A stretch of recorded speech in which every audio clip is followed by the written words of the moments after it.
Man, I gotta tell you about a crazy moment from a few years back. So I was there this morning, coffee in my hand, I'm checking my brokerage account, and one of my stocks had absolutely tanked. I bet some of you can relate to that, right? Yeah, it was down about 40% over the past 3 months. And my stomach dropped in that moment, sick feeling like I had just lost a bunch of money. But I took a deep breath and I called my accountant, Jeff. This guy's a genius with numbers, and he says, Rich, you didn't really lose that money. It's time we talk about tax loss harvesting. I'm like, harvest what? And then that next conversation literally changed how I approach investing for basically the rest of my life. And that's because Jeff showed me how to turn investment losses into tax savings. So now, usually, it's every December, I sit down and I make sure I take full advantage of this strategy. Because if you do this right, and I'm going to show you exactly how to, you can slash your tax bill, reduce what you owe to the government, and even carry forward losses for years to come. And just to be clear, this isn't some sketchy loophole. This is 100% legal under Internal Revenue Code 1211. So the IRS knows about it and they're totally fine with it. You just got to do it right. So in this video, I'm breaking down how tax loss harvesting actually works in normal language, how you can use it to lower your tax bill, and the biggest mistakes to avoid so the IRS doesn't flag you. And stick around because if you've got investments, this could save you thousands. Let me explain what is tax loss harvesting like we're all in 5th grade. Tax loss harvesting is selling investments that have gone down in value to offset the taxes you would owe on investments that went up. It's like balancing two sides of a scale. Here's how it works. First, you sell something that's down. It can be a stock, ETF, crypto, whatever. Then that loss gets subtracted from any capital gains you made that year. If your losses are bigger than your gains, then you can deduct up to $3,000 from regular income, $1,500 if you're married filing separately. And you might be asking yourself, well, what if I have even more losses than that amount? Well, you can carry those forward indefinitely. And that's right from the Internal Revenue Code. It's like bank and tax savings for the future. Kind of like turning lemons into lemonade. Instead of just taking the tax hit one year, you're using those losses strategically to pay less in taxes. Let's look at the numbers. If you're in the 32% tax bracket, harvesting $10,000 in losses could save you $3,200 in taxes. And that's real money back in your pocket. I make these videos all the time. It's fascinating how few people actually do what we're talking about here. Seriously, according to a recent study, only about 21% of retail investors use this strategy, even though it's basically free money. Most people, I think, just hold on to their losing investments and cross their fingers and hope they'll bounce back eventually. But they completely miss out on the tax benefits. And let me be clear, there are two types of taxes we're trying to save you money on here. They're both labeled capital gains. You've got short-term capital gains, and that just means you bought something and then sold it basically in less than a year. And these are taxed like regular income, all the way up to the 37th percentile for those high earners. So that's going to hurt. And then there's long-term capital gains, which means you held the investment for more than a year, even if it's just a year and a couple of days. These get a much better tax rate. We're talking 0%, 15%, or 20% depending on your income. Now, here's why tax loss harvesting is so powerful. First, short-term losses cancel out short-term gains, which saves you the most money since those taxes are the highest. Next, leftover losses can offset long-term gains, which is perfect. But we're not done yet. You can finally, if you still have enough extra losses, you can deduct up to $3,000 from your regular income. And then anything beyond that carries forward to future years. So just picture it. It's like stacking tax savings from the top all the way down to the bottom. Let me tell you about my buddy Adam, super talented artist. He had his own YouTube channel, and he got caught up in that NFT craze a few years back. Now, he's an artist. He thought NFTs were going to be, the art of the future. And Adam also was really smart with some stock investments too. But when the NFT market collapsed, he called me totally frustrated. Rich, I just lost a bunch of money. I told him, dude, you haven't really lost anything. You just haven't claimed it all properly yet.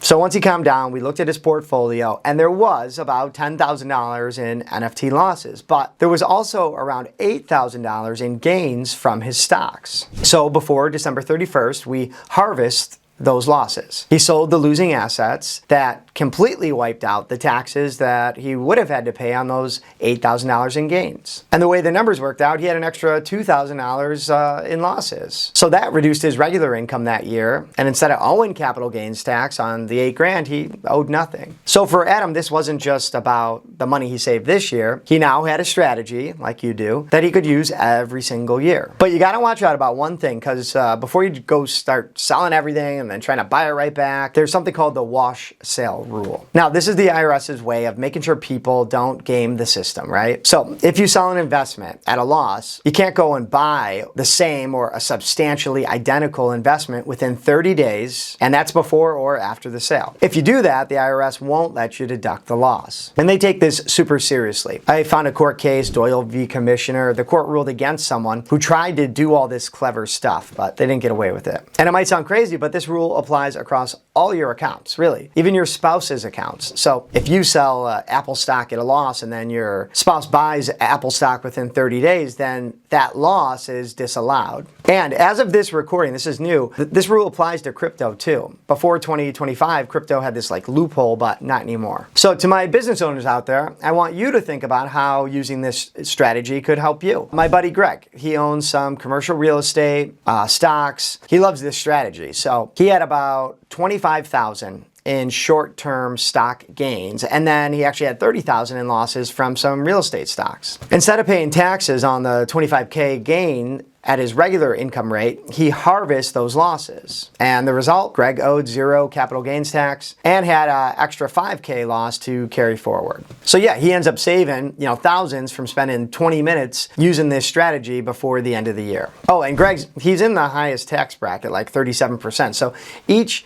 dollar of harvesting he does saves him 37 cents. So yeah, the higher your tax bracket, the more valuable this strategy becomes. So here's your exact game plan for tax loss harvesting, okay? First, check your portfolio for any investments that are underwater. Pull up your brokerage account and sort by performance, looking for those negative numbers. Sell those losing positions in your taxable brokerage account. This doesn't work in IRAs or 401ks that are basically already tax advantage, and the IRS isn't going to let you double dip. So third, avoid rebuying the same investment for at least 31 days to avoid the wash sale rule. You can set a calendar reminder for day 31, 32 if you want to get back into that original position, but you got to wait that amount of time. And finally, track your losses when you file your taxes. These deductions, they can carry forward for years. Honestly, a guy like me just made a simple spreadsheet with the dates, the amounts, the tickers, just so I know exactly what I've harvested. Oh, and here's a game changer that most videos won't tell you about. I call this my 15-minute end of the year portfolio refresh. Don't just focus on big losers, right? Scan your whole portfolio for smaller positions, even if they're only down 10 or 15%. These smaller losses add up fast, and they're perfect for harvesting because they're psychologically, emotionally, they're just easier to sell. I mean, you're not locking in some massive loss all at once, right? But now, if you are selling an investment, but you really want to stay in the market, you can buy something similar but not identical. Let me be clear here. Take the S&P 500 ETF, like SPY, and you go and you sell it. But then you buy Vanguard's version, VOO. It might seem like a clean swap, but the IRS hasn't clearly stated whether this counts as substantially identical for wash sale rules. So to play it safe, you could switch to a total market ETF or a NASDAQ 100 fund instead. I did this last December. I think it was 5